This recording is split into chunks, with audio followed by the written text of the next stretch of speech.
Okay, so how would you like to be able to build trust faster with your prospects and generate more leads? Well, I think every business owner, freight brokers and freight agents included, would love to have that, right? So today I'm going to share with you 4 freight broker marketing tips to help you build trust faster and get more leads. Okay. So, and this is something that a lot of freight brokers don't understand and therefore they don't do. And so that's why I wanted to share this with you today. I'm going to share with you 4 tips. These are things that anybody can do. So you don't need to be a marketing guru. You don't need to be a digital marketing genius.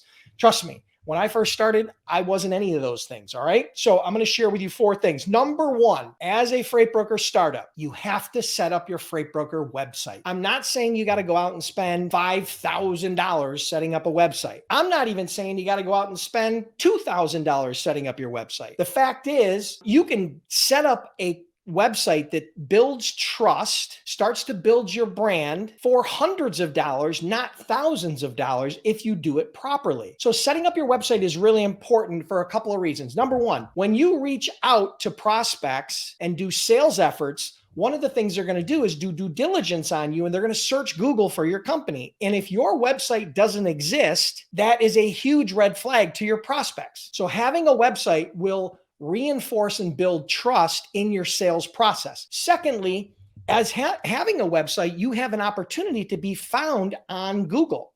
For example, if somebody was searching for flatbed service in Buffalo, New York, and my website was SEO optimized, search engine optimization optimized for that term, flatbeds in Buffalo, New York, my company has a high likelihood of coming up in those results. So having a website builds instant credibility. Not having a website is a huge red flag and will do the exact opposite and will basically derail all of your sales and marketing efforts. Okay. Now, I did do a training, and we'll make sure we include, the thumbnail or a link here where you guys can do it, where I talk about how to set up your website very fast for under $50.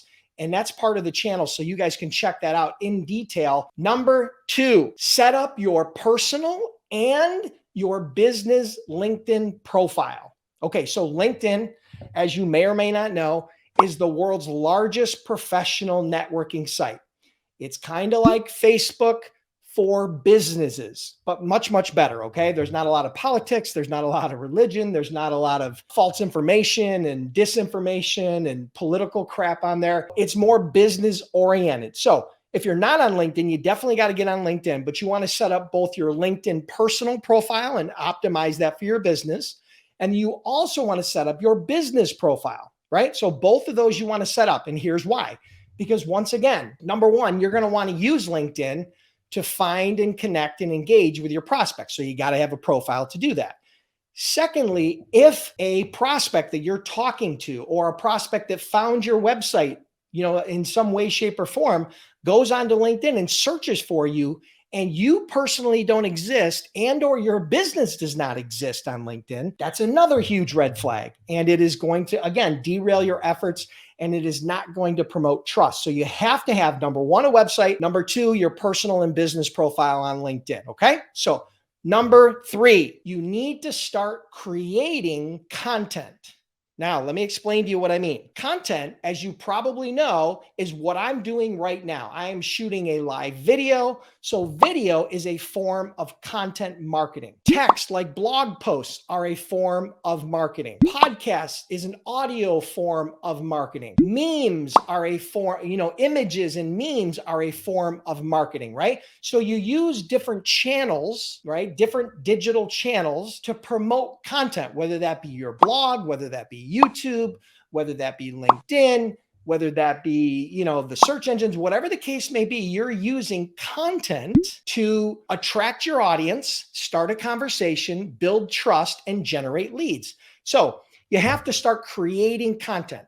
My suggestion to you is, again, the places where you want to start creating content. 1 is on your own blog, so that when people come to your website, they build trust because they believe that you are an expert and you understand and know what you're doing. Okay. Number 2, LinkedIn. That's another great place to post content. whether that be text content, video, images, whatever the case may be. LinkedIn is another great place because of the B2B environment. There's a lot of prospects and a lot of potential shippers on LinkedIn. Number 3, podcast, that's audio. And number 4, possibly YouTube or other video that you can create. So creating content, the entire purpose of creating content online, create awareness and build trust at scale. Okay. So rather than building trust one-to-one, we're now building trust one-to-many. So if I put a LinkedIn post up and it gets 2 or 3 or 5 or 10,000 views, some of those are going to be my target market. Some of the message and content is going to resonate with that target market, and some of it's going to not resonate with other people. I don't care about the people that it doesn't fit. I care about the handful of people that do and are interested in what I've provided.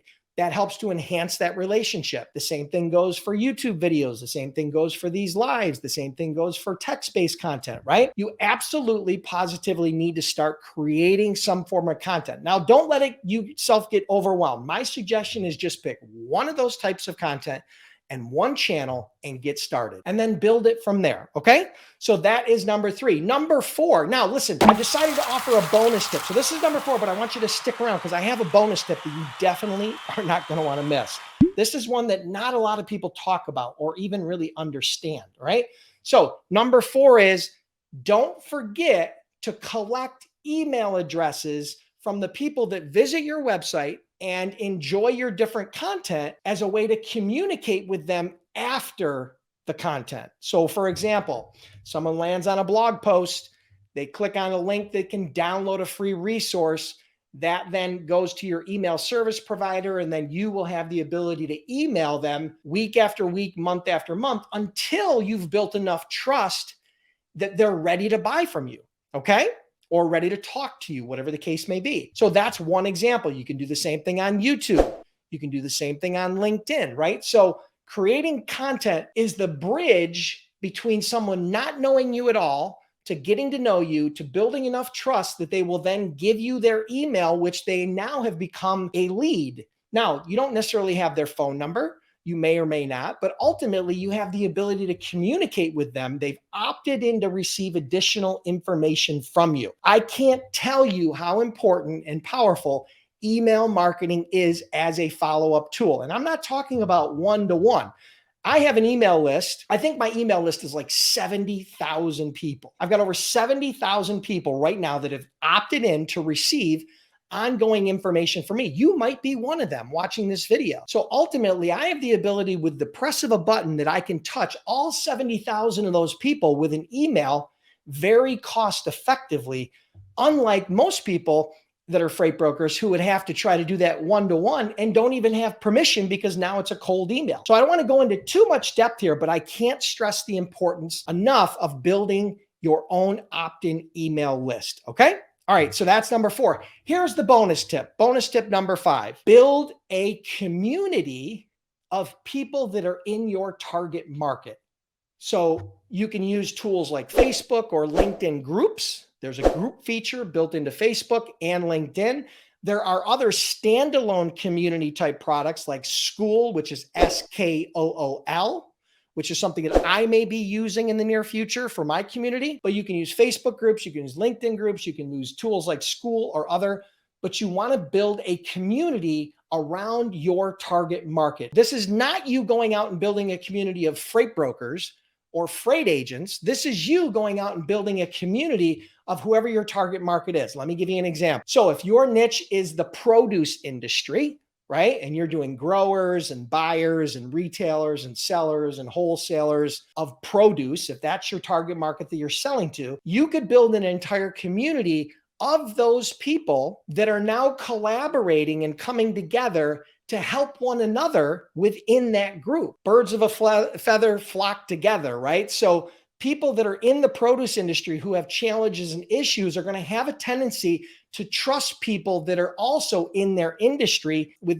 strategies, tactics, tools, advice, resources. Okay. So that's where that community comes in. And if you become the steward of that community and you're in the produce industry, you're like the conductor of the band, right? So you have access and influence to that community. Imagine being in the produce niche and having 1,000 produce buyers and sellers in that community that know who you are, that you've built enough trust with. You can have a digital conversation, and through messaging, you might be able to get them on the phone. You're going to be able to put content in front of them. You're going to be able to build trust, build a relationship, that know, like, and trust, which is so important before anybody's willing to buy. Okay. So those are the 5 really quick. Number 1, create a website. You got to have a website. Number 2, create your personal and LinkedIn profile. Number 3, start creating content, whether that's video, text, audio, images, whatever it is. Number 4, don't forget to collect email addresses and get opt-in emails so you can communicate after the content. And then number 5 in the bonus was, once again, build a community, become a steward and builder of that community that's involved with your niche. And you will be absolutely shocked how far you can go and how fast. So if you guys are curious about becoming a freight broker or a freight agent and you need some help, you're struggling, maybe you're trying to get some misinformation from Google and different places like TikTok or YouTube, whatever it is, and you're looking for an all-in-one system to walk you A to Z through the entire step, the entire process, check out freightbrokerbootcamp.com. We've trained over 10,000 students. Started my brokerage in 2003, did over $200 million in sales. I've had Freight Broker Bootcamp since 2009. Again, we've trained over 10,000 students, and we offer a 60-day 100% unconditional money back guarantee if for any reason you're not happy. I can't make it much easier than that. You can check that out at freightbrokerbootcamp.com.